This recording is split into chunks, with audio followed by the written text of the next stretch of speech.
Pemerintah Kabupaten Badung menerima para penggiat olahraga sepeda serangkaian menggaungkan program Bali Anti-Corruption Messenger 2017. Program ini merupakan tindak lanjut dari upaya KPK dalam mengantisipasi terjadinya korupsi di masing-masing daerah serta menyambut Hari Anti Korupsi. Fungsional Pendidikan dan Pelayanan Masyarakat KPK RI, Ardiansyah Putra mengatakan kegiatan ini merupakan upaya pencegahan korupsi di Indonesia. Dipilihnya Bali sebagai tempat pelaksana program karena Bali memiliki keterkaitan budaya yang sangat kental dalam melakukan tindakan antisipasi korupsi. Ada 3 tempat yang menjadi daerah percontohan selain Bali, yakni Yogyakarta dan Bandung. Tagline Bali yakni puputan terhadap korupsi, juga diharapkan dapat membangun semangat anti korupsi di kalangan masyarakat. Karena bagaimanapun pemberantasan korupsi tidak hanya bisa dilakukan satu pihak, namun saling sinergi dengan pihak lain.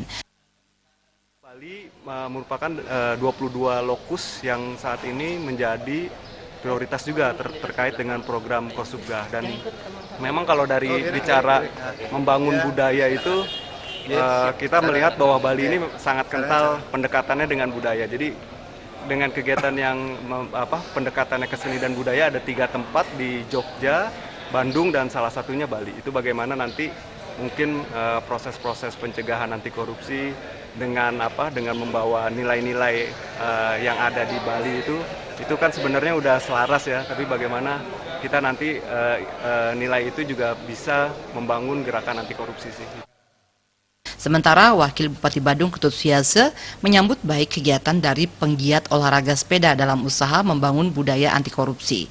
Hal ini sejalan dengan komitmen pemerintah Kabupaten Badung dalam mewujudkan pemerintahan yang bersih dan bebas korupsi. Dengan pelaksanaan hari ini kita bersama-sama bertemu dengan perwakilan KPK Republik Indonesia yang juga bersama dengan tim yang namanya tim leadership messenger anti corruption yang dilakukan oleh para pegiat olahraga sepeda di Bali ini dalam rangka untuk upaya sosialisasi budaya integritas anti korupsi itu. Kami atas nama pemerintah daerah dan tentu juga atas nama masyarakat Kabupaten Badung mengucap terima kasih dan memberikan apresiasi yang sangat luar biasa terhadap kegiatan yang dilakukan ini, karena apa yang dilakukan ini telah terjadi upaya secara sporadis, baik secara vertikal maupun horizontal, untuk kita selalu tidak henti-hentinya membangun komitmen terhadap integritas kita dalam membangun budaya anti korupsi itu sendiri. Para penggiat olahraga sepeda anti korupsi selanjutnya menyerahkan maklumat anti korupsi untuk kemudian disebarluaskan. Trimaja Bali TV.